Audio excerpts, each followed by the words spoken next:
seniors who can't get out of their home. They are homebound, and typically the person that's delivering Meals on Wheels is the only person they see all day. And you just see them light up when they see you. And now it's been hard because with COVID, we need to practice social distancing. We need to have our masks on. We're now asked to leave the food outside and then step away. But we can still have that contact, that eye contact. And we'll get back to Dale here in a minute. We have a number of community support service programs that we have, and then we have a very robust volunteer program. We have over 15,000 volunteers. And so there's other Volunteers of America locations throughout the United States of America. We are by far, and this I think speaks a lot to the Colorado community, we are by far the largest volunteer program, by far. And that's even compared to New York and LA and other places like that. And I believe it's just because of the spirit of who we are in Colorado. I've seen that over and over again. So I'm going to turn it over here to Dale. I'm going to do one more quick slide.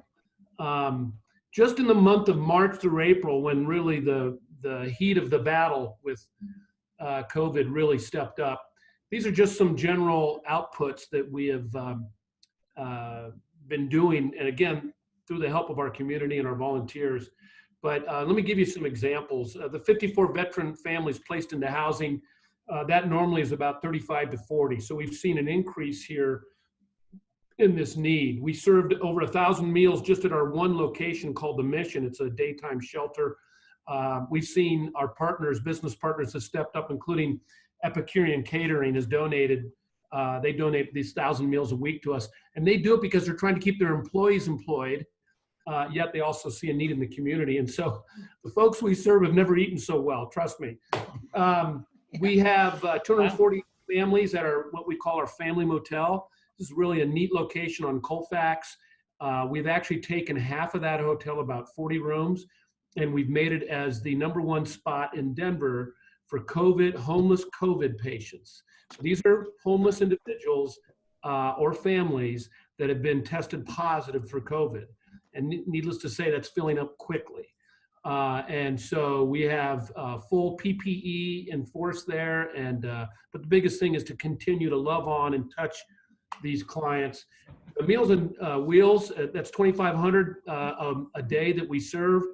I'm going to bring in Dale right now. He's going to talk about it, but that normally is about 2,200 meals. And so just in the month of March, we're seeing increasingly more and more folks in need of food, in need of provision. And we're going to talk a little bit about that, because what we see going on in our food markets is frankly scary. I think you've all seen recently here the meat shortages that are coming and that are here. We've seen a spike in meat prices. Well, that impacts us, but it definitely impacts our clients because they live on the margin.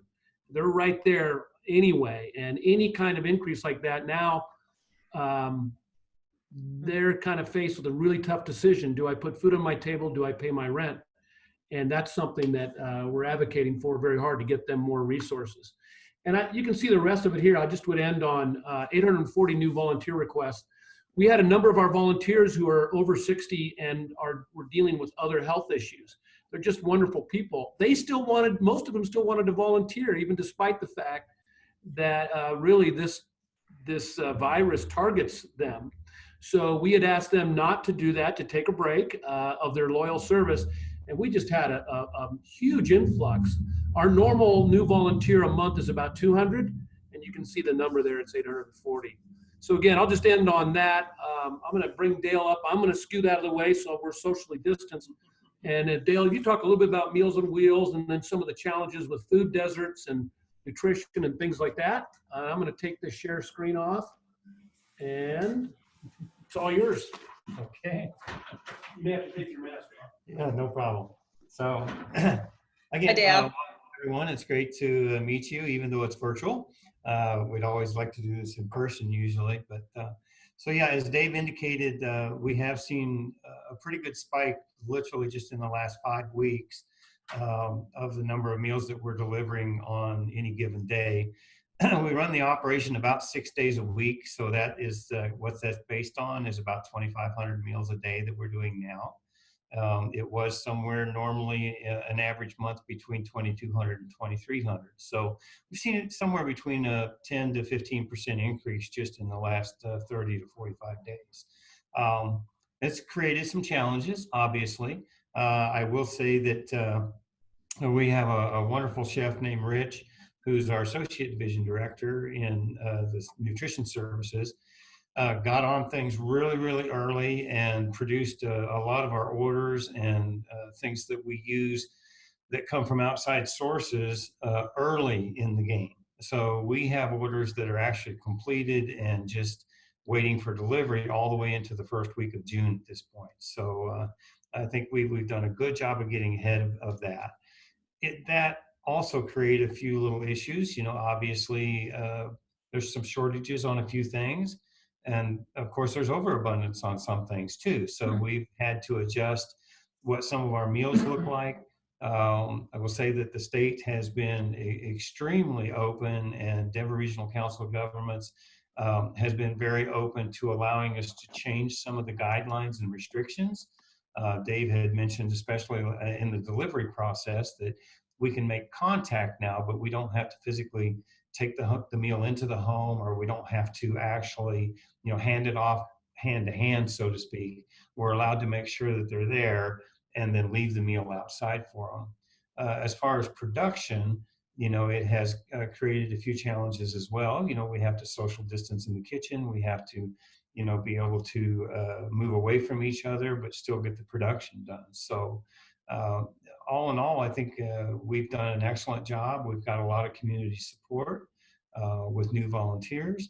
We've got a lot of governmental support by allowing us to, again, kind of release some of the restrictions a little bit. All of our meals that we do serve provide 1/3 of the daily required intake for a senior age 70 or over. And the state has relaxed that a little bit, where they're allowing us now to kind of go off menu, if you will, and just make sure that we're providing good meals.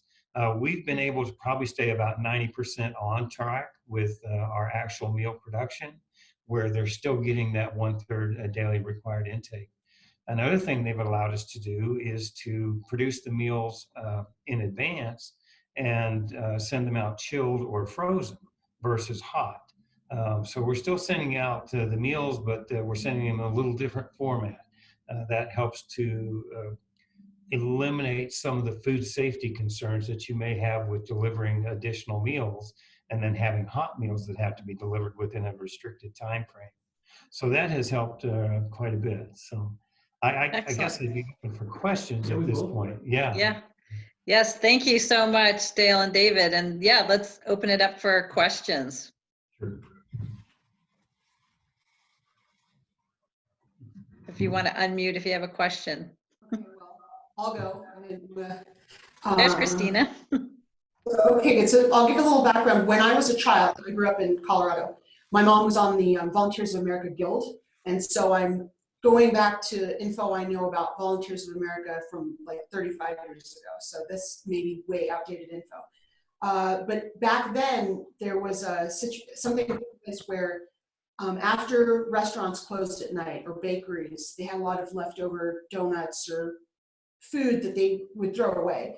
And I lived in Massachusetts for a while. They would just throw it away. But in Colorado, someone would go by and pick up the leftover muffins and that type of thing, because these things didn't perish and you could give them to someone the next day. Is that still in place? And also, how has it affected you all now that a lot of these restaurants are closed and not in business, and there aren't bakeries and that type of thing going on during COVID-19? Wow, what a great question. Thank you. Kyra, we actually talked about that yesterday. Yeah, we did. Yeah. This is very important to us to be sustainable and to provide that. So we engage with two partners. I'm going to quickly tell you about them. And Dale, you fill in where I get it wrong. Sure, no problem. So one of them is a wonderful nonprofit, and I would invite all of you here, if you get a chance, to go look them up. Well, one's a great nonprofit, one's a for-profit. First one is a company called We Don't Waste. Have you heard of them?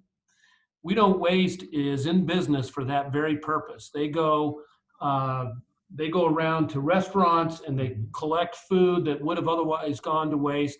And they service all the nonprofits here, including Catholic Charities, Denver Rescue Mission, ourselves, and they're providing that needed food. They do a sanitation check. They make sure, and one of the biggest things for us is we want to make sure we're serving people in a dignified manner, a manner that's worthy of who they are, and being a unique creation. And so we don't waste as an organization that does that. And so we employ them quite a bit. Secondly, the second organization is a for-profit organization based in Colorado Springs, and their whole model is based on data optimization, technology, and it's called Food Maven.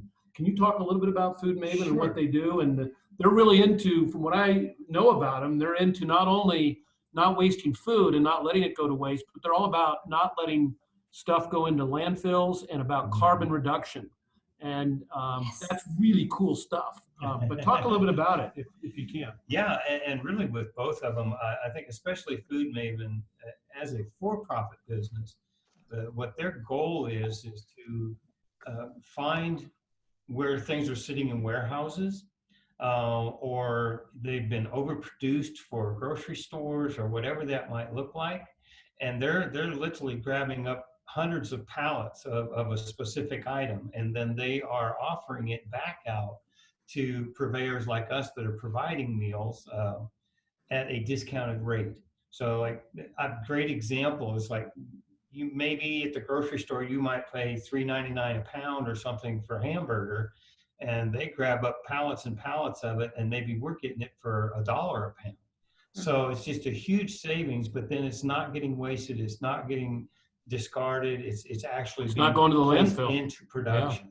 Yeah. So that's a great thing that they do. And then of course with We Don't Waste, as Dave indicated, they're going all over the community and picking up things and then going out and redistributing them to nonprofit organizations that can utilize them.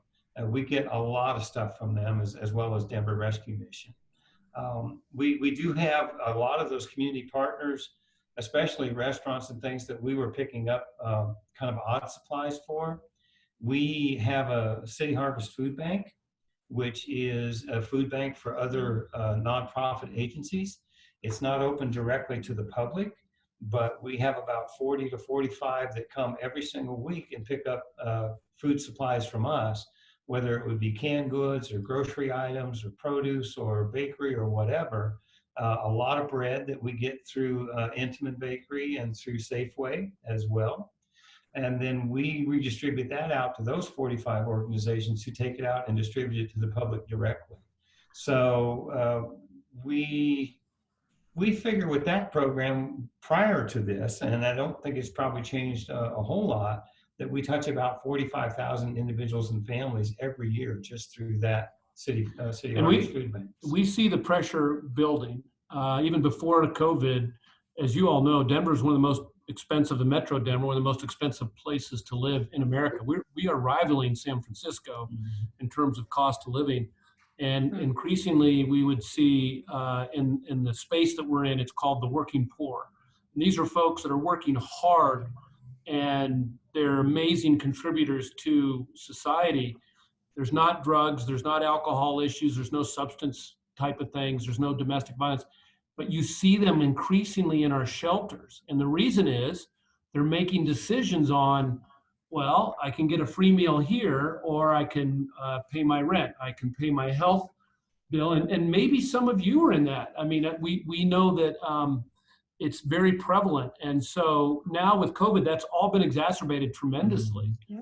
And so the pressures are great. And we see in our City Harvest, we're a very small food bank. Our cupboards are running bare, and we work hard to replenish them. Our volunteers are amazing, our partners are amazing, but we are seeing and we're hearing from food banks all over the United States, but it's certainly here in Colorado, there is a lot of pressure on food. We always think of America as a well-fed country, and I suppose we are when you compare us to other countries, but honestly, there is hunger here in this country, and certainly here in Colorado, and it just sometimes it's invisible. You don't see it.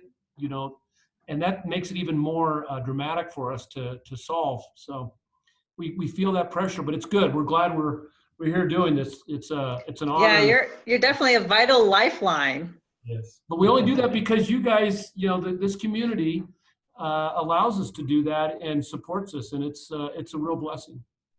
Is there other questions? I have a question. You can't see me, and there's a reason for that, but thank you for what you're doing. My name's Christine. I wanted to ask you, so how do you said you've been around 100 years, and you're joking about your age, and that's okay, but how do you pay for this? Do you get help? How does this happen? And second question would be,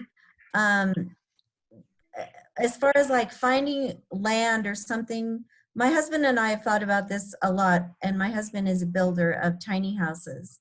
And I've actually been looking at people on Facebook, etc. We have one that we're trying to sell. And I said, we should really have a tiny house village because there's a need for people to live. They can't afford these astronomical places to live. And I go, why not, in lieu of a trailer park, if you will, a cute little tiny house village where you could have a garden, a sustainable garden where people could contribute, a community garden. How do you get land for that, number one? Because I'm poor, I can buy it. And how do you get, or how would you go about getting approval to have a license to have some community like that? And then bring in people that are homeless or could pay a stipend of what they make. So they're not destitute. I think a lot of it is we have these, like even now in Colorado, in Denver, they're finding out that these landlords refuse to excuse 3 months rent or 6 months rent or whatever it is. And I find that that's criminal. So how can we lean on government officials as well? But anyway, I have so many questions. Those are two good ones. And let me try to make sure I remember. I'll address them quickly so I can remember. But the first question regarding how we pay for this and how we fund. So we're funded by two primary mechanisms. One of them is government at all levels, federal, state, and local. So Meals on Wheels is funded by a federal legislation, Older American Act, thank God for that act in the 80s. I think it was the 80s? 1964. Yeah. So that continues to fund things like Meals on Wheels and the retired volunteer program that we have, where we take retirees and we bring them into the back end, and we just are valuing our seniors. They have so much to offer. So we get funding from that. We get funding from the state, and we get funding from local municipalities, and so that is key. So we are definitely a public-private sort of organization. And then the other funding we get, a very significant piece, is from private donors, so individuals of all shapes and sizes. We have young kids that are giving us $5 a week off of social media to very big, wealthy donors that are donating sacrificially that help us achieve what we want to do. And then we are doing, and then we also have some from the foundation. That's primarily how we're funded. We're basically the public trust. I mean, we're only here because the public has said, we need you here, we want you here, and to go do that work. So we're very mindful of that. And then secondly, your other really good question, you'll be happy to know there's a lot going on in Denver and the surrounding communities on the tiny village thing. Are you familiar with a guy by the name of Cole Chandler? No. So Cole is really leading the effort here. You can look him up online. He's a big proponent of tiny homes. We think there's a place for tiny home villages, if you will, and land to be set aside for that. My thing is always that I want to make sure there's good governance. There has to be good governance. Yes. In and around that, and you were alluding to that. So there's a lot happening. There's currently a tiny village. I can't remember exactly where it is, but it's nearby here, and they're looking for more land. In terms of how we acquire our land, it's usually donated to us. If we are donated more land in the future, I will tell you it's something we will look at. But I do think there's momentum in this whole area, and I think you're on a good point there. Okay, thank you. Thank you. So we have time for one more question, and then we're going to transition to our other guest talking about water. So, Timothy, you're on mute. You can unmute. I've done that before. There you go. There you go. I saw the mouth moving. Go ahead. First off, I want to say thank you so much for what you and your organization are doing out there. It's really, really needed, especially during this time. And I want to say, for someone who is working with those who have experienced homelessness in a program in Aurora, I'm really pleased to see that you have the family motel, and I think that's very important. And then the question I would ask is, you know, someone who's coming from a mental health perspective, do you have mental health support in your organization? Timothy, Kyra, can I just say, Yeah. I mean, are the questions always this good on your deals? Because these are amazing questions. Yeah, well, These are thank smart you. folks. Everybody's amazing in this group for sure. These are smart folks. So Timothy's question is a really good one, and as he probably knows, mental health is a big deal in this space, if you will. I mean, rough guesses in the Metro Denver area, you know, mental health is roughly 23% of 24% of all of those experiencing homelessness. And honestly, Timothy, it's a shortfall of our community. I mean, we haven't done enough of that, in my opinion.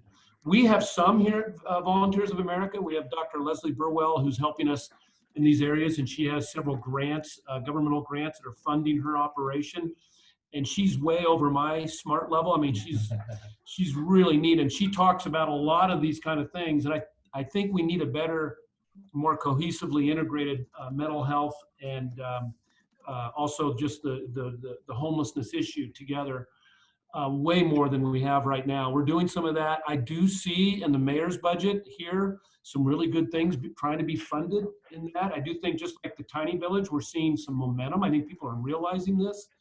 And I don't know if Dale, if you have anything to add to this, but I see there's momentum, but it's definitely a shortfall. I don't know if I answered your question, but we all need to keep the pressure on our political leaders to keep, you know, moving forward on that. And I do see I see it at the Colorado State Legislature, and I also see it here in the city, some good momentum on that.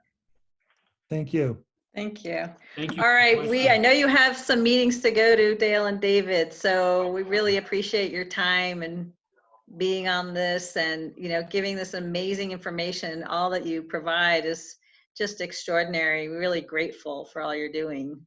Thank you for the platform, Kyra. Thank you. I wish you so well in your campaign.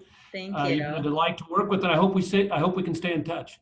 Absolutely, that would be wonderful. And I put in the chat box too your website address, so if anybody wants to go to your website, see if they can volunteer, donate, whatever you want to do. Love to have you. And I also saw in the chat box that somebody had gotten Cole Chandler's information in there.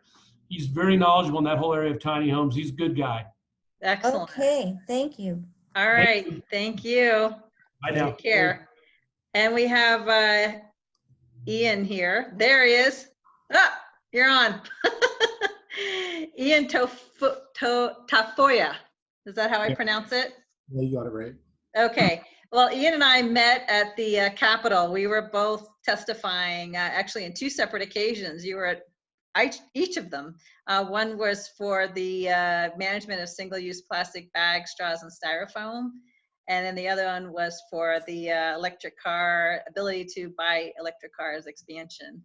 And so I just was so impressed by what you were saying, what you represent, which is the Green Latinos.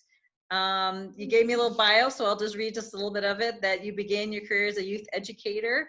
You worked in 3 branches of local government, and you also ran for Denver City Council. You told me yesterday at the tender age of 28. Is that right? Yeah. So young. You were born on Earth Day. That was fortuitous. And raised in Denver. You love to dance, whether at a concert or in politics. And there's a lot of dancing in politics, right? And you're recognized as the most outstanding student from your college at Metropolitan State University. You have quite a few certifications that you gave me the list of yesterday. I wrote them down as quickly as I could. You have certification in early childhood, water studies, horticultural therapy, which is plant medicines, city planning, zoning planning. I think that, does that cover them all? I'm not sure. Emergency. I have a certificate, some certificates in emergency planning with Emergency planning too, because you worked in the mayor's office, you said. mayor's office and city council. And I've worked for the public defender's office of Boulder County. Mhm. And I've worked at all three levels of government now, both federally, now mostly around regulatory and legislative policy. Yes, and you're also a very popular guy these days on Zoom chats, I think, and social media. Digital was interesting how your worlds collide, because I was on the phone with Cole Chandler like 2 days ago. There's Wow. a lot of concerns, I think. So I ran for city council in downtown Denver. So I ran against the homeless camping ban. Despite CDC recommendations to not evict homeless people and to sweep camps, Mayor Hancock intends to sweep the homeless on the 30th. So, you know, I don't sit around and pretend that he's been the greatest to people in poverty nor for gentrification. I think both of those are true. And right now, what Cole is looking for, they're trying to set up safe campsites, places where the people can legally self-distance. And we've been asking for that for a long time. I think, you know, if you're wealthy enough to be able to go to public lands, you can camp and have safety in public facilities like trash cans and bathrooms, but apparently not if you're just on the streets. I will say one last thing, the question about where do you get the land? I do think that DRCOG plays a really crucial and vital piece in this. Right now, what we have are cities that are trying to solve the homeless problems one at a time, and some cities like Denver bear the brunt of a majority from the metropolitan area. And I think the metropolitan area needs to come together. There is plenty of government-owned land between every city agency and county agencies to do this. And beyond that, there's they just did an analysis here in Denver. There are more empty apartments in these luxury buildings right now to house every single homeless person in Denver. So are we getting really like advanced solutions? Not really. You know, it is great that they opened that one hotel, but they also made the decision to warehouse more than 300 of them in jail prison style in the National Western Stock Show, which I don't know if you could be, the optics could be poorer than having them sleep where they auction animals. But I'm not here to talk about housing. I would gladly talk about housing all if you want. Cole Chandler and I actually, was just last year, the Denverite, picked some who's in housing, who's next in housing, and he got an award and I got an award and a few others. I was on the city planning task force for the Denver Vision for 2040, and I really I delayed the process for about 6 months because their engagement to people of color was just abhorrent. I mean, less than 2% of the respondents were Black. They make up 11% of the community. Like, that's not, we can't move forward with visions for the future if we don't have everyone at the table. But you wanted me to talk about food. You want me to talk about water, right? That's what we had chatted about yesterday. Well, yes. I mean, gosh, what you're saying is also super important about shelter, because that all interplays with the essentials to life, right? Food, water, and shelter. So yeah, I would, part of the plan was to talk about water. And yeah, if you could touch on that, that would be lovely, because that is essential to life as well. Yeah, I had I'm going to talk about food too. I just made a few notes here really quickly. Okay. So I work for Green Latinos. So Green Latinos is a national network of conservation and environmental advocates. All the people, including all my bosses, everyone in is Latino and Indigenous. We center on those issues. We fight public health and environmental justice issues. Just in relation to food, I think there's a couple things to say here. I heard him mention food deserts. Well, I want to make clear that these places where food deserts are typically located are also where air quality and water quality are decreased because of some sort of industrial process, because of legacy ignoring legacy issues in these communities and only coming to them when they're ready to develop them now. And so now I think you're starting to see some of the EJ issues come to the surface because you're seeing land use push even harder into those areas, places where no one wanted to live now, they're willing to put a 50-person apartment building. And what we say is, if people are getting sick there now and there's only 10 people there, does it make sense to put 500 people there? That kind of land use planning next to highways and things are really crucial. I have been working on a bill at the Capitol that would require them to do these analysis of what kind of small particulate matter, it's a very small, fine particulate matter that is causing all these problems, and it's what's linked to these higher cases of COVID's deaths. And if you have more than roughly 70,000 vehicles on a car, on a road in a day, these arterials start to have greater pollution up to 1,000 to 2,000 feet away from the actual road. So you can imagine, highways that have even larger. If these are roads that are serving commercial vehicles, industrial vehicles, those are the ones that put out the worst kind of pollution. I actually built my career, I think, in environmental policy, really fighting the I-70 expansion, which I thought was a fiscal disaster, B, just environmentally racist for the second time in 2 generations. And we've learned a lot. We've learned a lot from all of them. And it's through that work that I actually found my way to Green Latinos. And we work on anything you can imagine that has to do with the environment: Bureau of Land Management, National Park Service, Forest Service, Environmental Protection Agency, Department of Interior, Department of Agriculture. Our work interfaces with a lot of that stuff on a regular basis, trying to get our members to participate. Just like I was at the Capitol testifying, we try to get our people to go to the U.S. Capitol, the state Capitol, to voice their opinions and talk about, what this legacy pollution is doing to our community and why we're not willing to put up with it anymore. And we have the largest Latino caucus in the history of the state of Colorado right now. And so we've been working really closely with them to try to run these bills that we're going to improve air quality and things. There's a couple more at the Capitol that we're not sure what's going to happen from legislation after this. There are air toxics bills to reduce pollution. Well, not even to reduce it initially.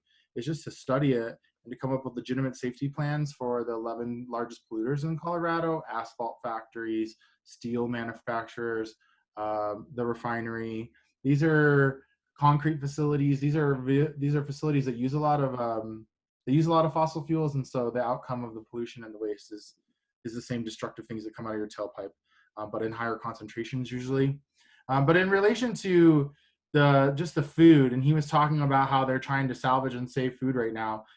There are millions and millions and millions of tons of food that are rotting right now because people are not able to be in California to be able to pick these and things. And what's more scary, I think, for folks is along this supply line for food, and this is why we have to talk about local resiliency, I think, they're running into a lot of issues. I was just on a call yesterday that was saying the train companies, which if you've ever had to deal with trains are probably the most powerful infrastructure lobby in the United States, more than roads and all these other things.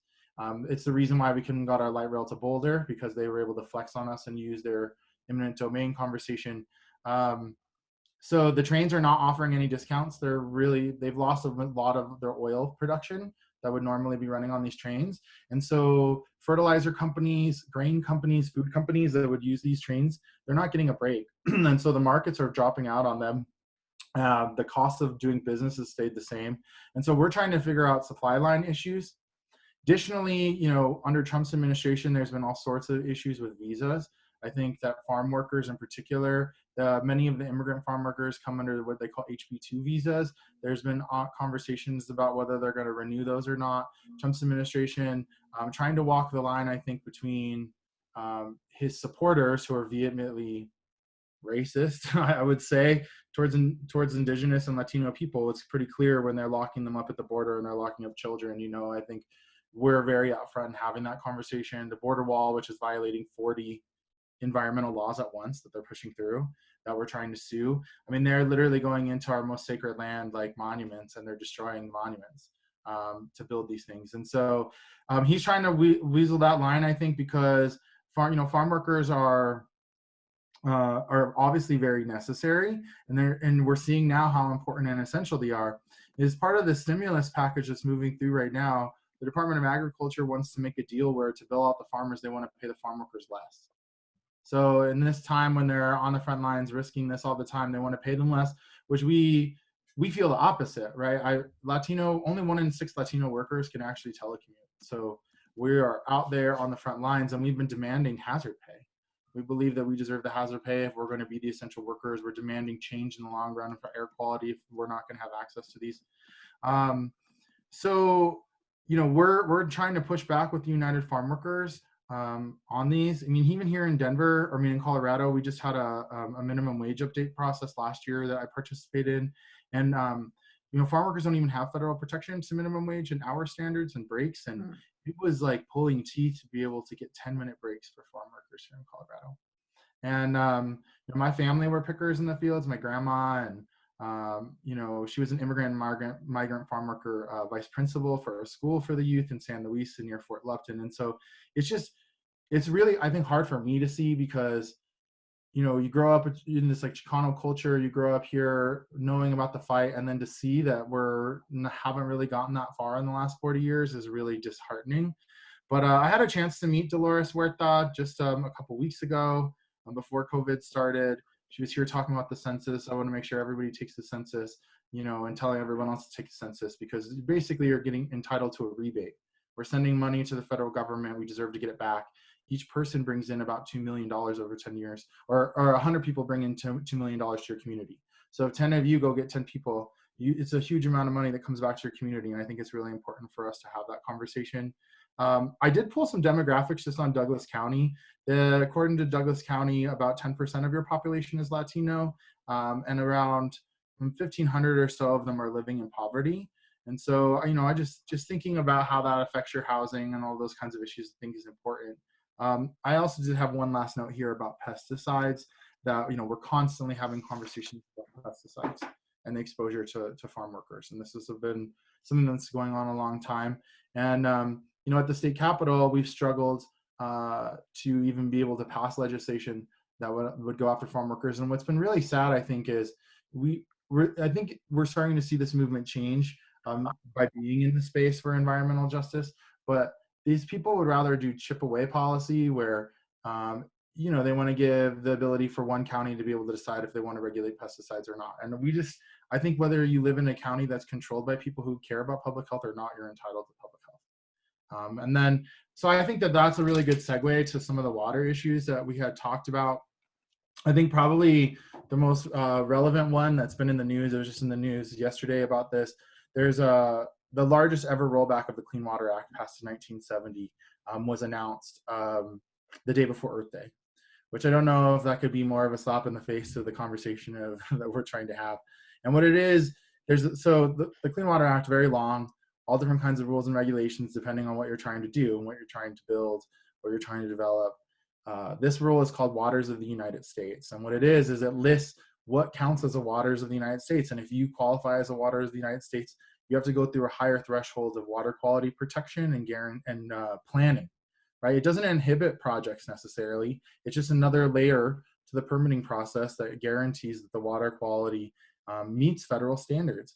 And in particular, it's large agribusiness developers and oil and gas pipelines who wanted changes for a long time so that they could build through wetlands, so they could build through groundwater issues, or build through groundwater tables. We feel that there could be issues. You know, there's this Waters of the USA rule.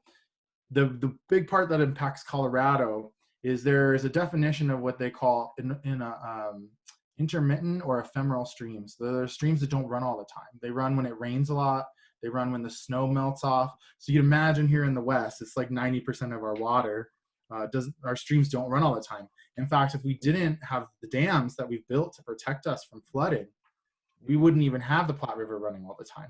It would be a trickle. The Cherry Creek wouldn't be running in the way it is. It's because we've dammed the water and we release it slowly. And so I think we misunderstand even the way that water functions in our own community.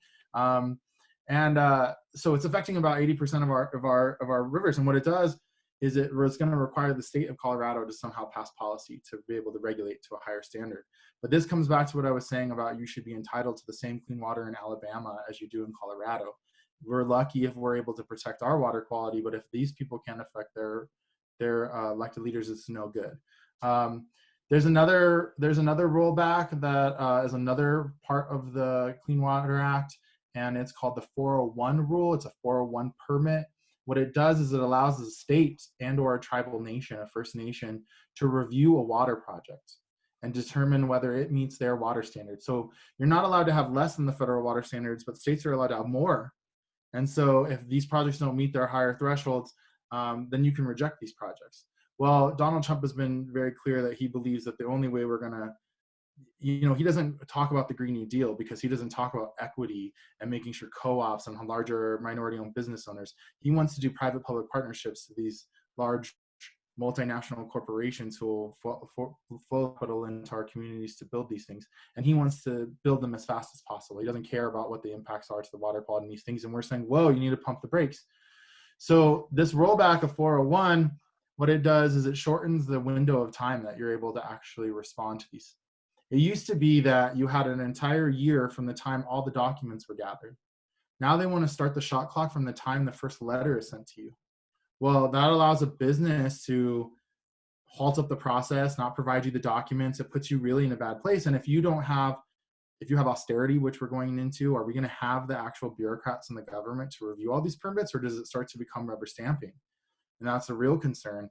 And for tribal nations, or think about New Mexico, for example, the poorest state in the union, do they have the resources to be able to afford to do something about these? No.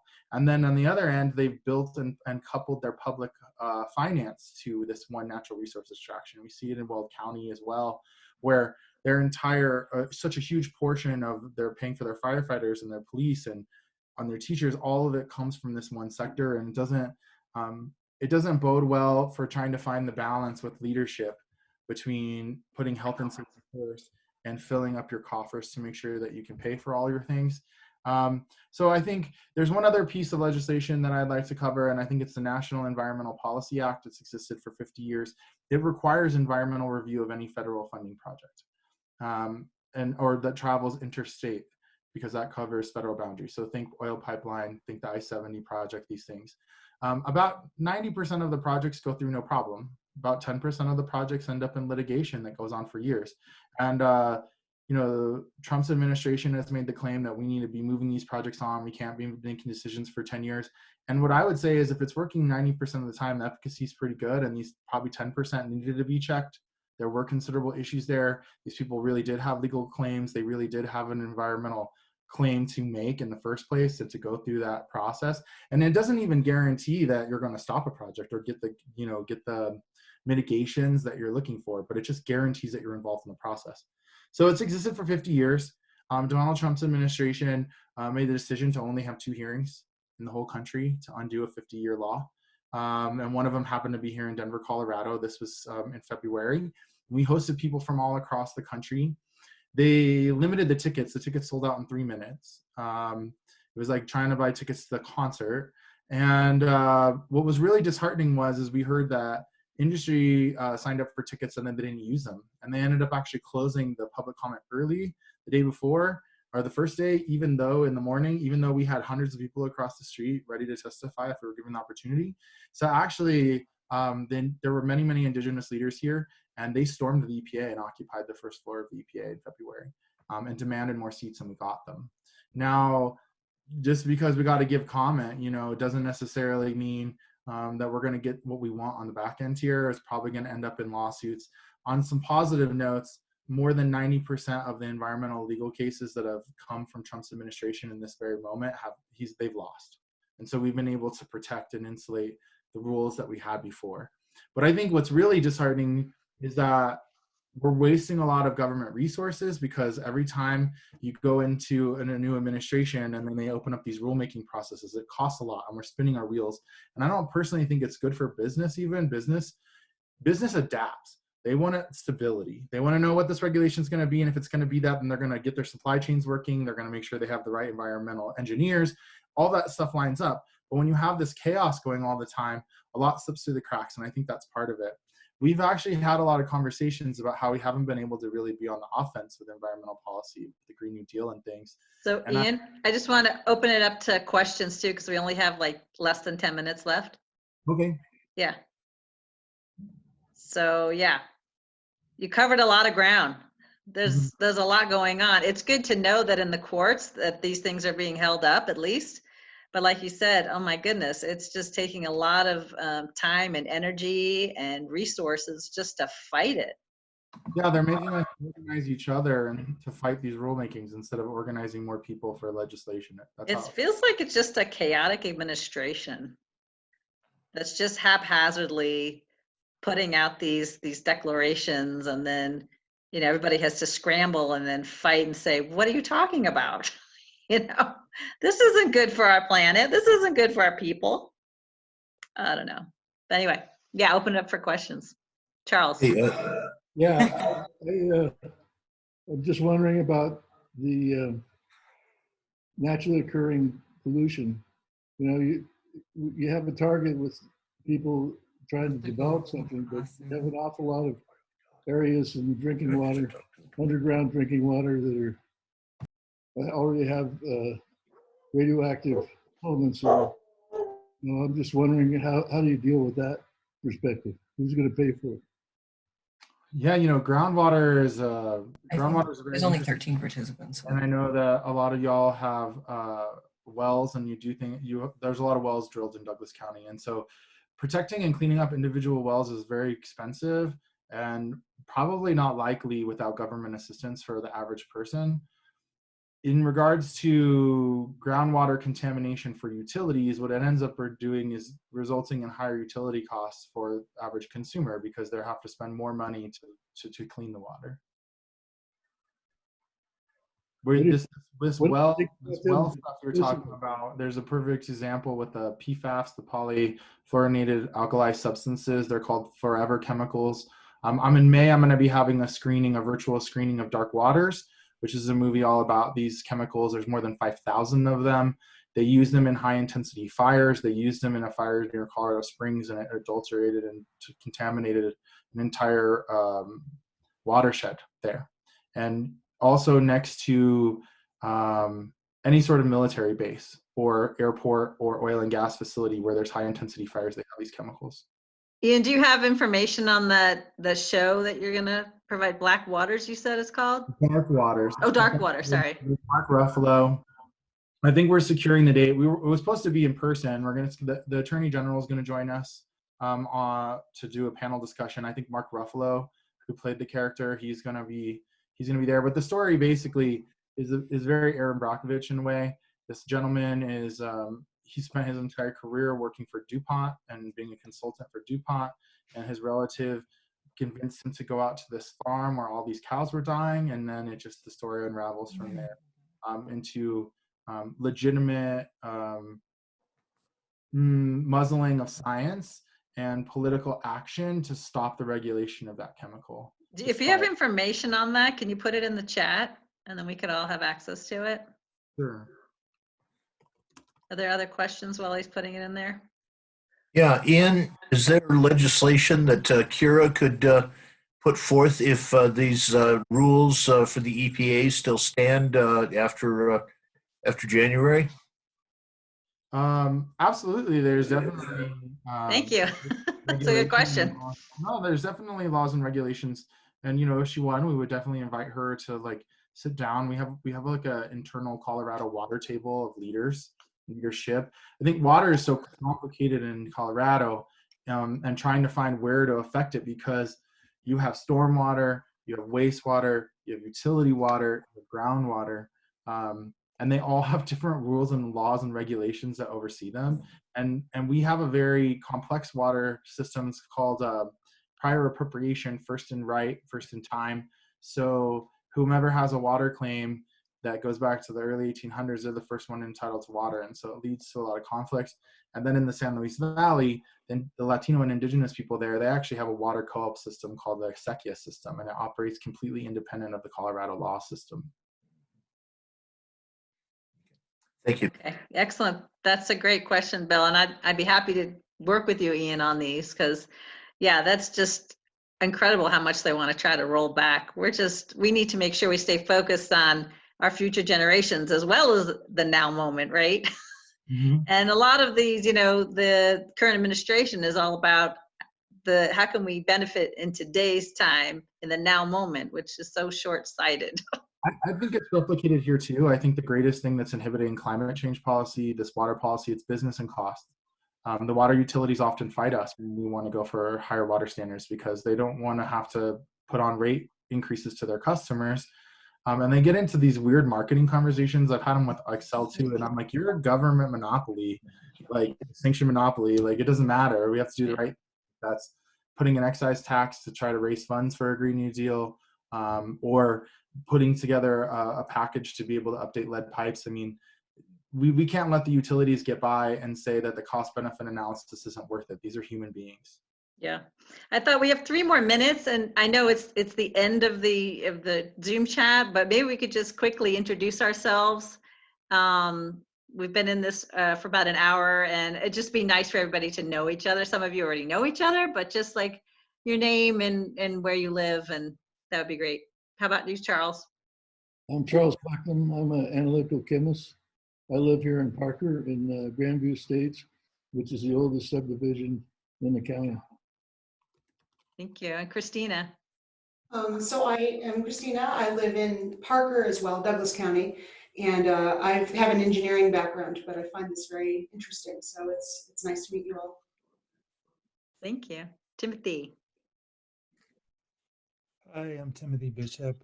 I live here in Parker. I'm a mental health, wellness life coach and peer specialist. But it's called the Tao, right? The Tao of something.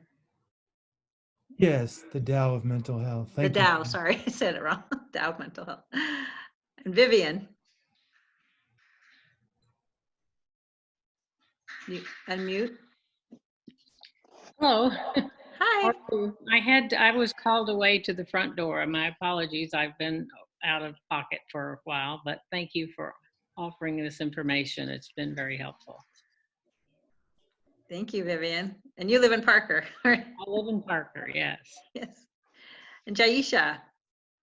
Hi, everyone. I'm Jaisha. I live in Lone Tree. Thanks again, Kyra, for inviting me to this. This was a lot of great information today. You're welcome. And Katrina? Hi, I'm Katrina Ike. And Kyra, how do you pronounce your last name? Storojev. Storojev. Okay. Yes. That was the one question I had, other than a few others. I am a former biochemist. I had a small consulting company which just went under. And yeah, I've been in Parker. I've been in Colorado for almost 40 years and in Parker for 6. Thank you. Amy? Hi, everybody. I'm Amy Long, and I'm in Parker. I'm active in the Douglas County Dems. I'm House District 44 chair. So my job is to help Kyra out and to find a candidate, and there she is. And I'm also the new precinct organizer captain. So I help precinct organizers do their job and get out the vote. Thank you so much, Ian, for all the great information. Yeah. And Bill? Or William? Yeah. Well, Bill, I'm on the Cottonwood Water District Board of Directors, and so this has been very interesting to me. So thank you very much, Ian. And yeah, I've got to go to work. So thank you very much, Kyra. You're welcome. Thank you for being here. And Christine? Hi, I'm Christine. You can't see me, but I live in Parker, unincorporated Douglas County, and water is definitely an issue. And when we were talking about it, I kept thinking of the little lady that was here last time that has concerns about Commerce City water pipes, the same thing happening that happened in Flint, Michigan. And I think that anything that we can do or know about the new Green Deal so that we could try to implement it and start doing it on a local level in our little districts would be really helpful. I'm so grateful for the information. And I just would like to know what do you think that we could do going forward to not only assist you, but also to help these communities that are suffering? Because there is a lot. I have seen it as a Spanish teacher. There is a tremendous divide, tremendous discrimination against the Latino community and the Black community. And it breaks my heart. And for our survival, I mean, we need to have clean water in every town, every district. Well, maybe you can connect with Ian. Ian, did you put your email in there in the chat? I would absolutely love to connect with any of you. Yeah, that'd be great, because we do regular events, and we have a Facebook, a Twitter, and Instagram. It's just @Green Latinos.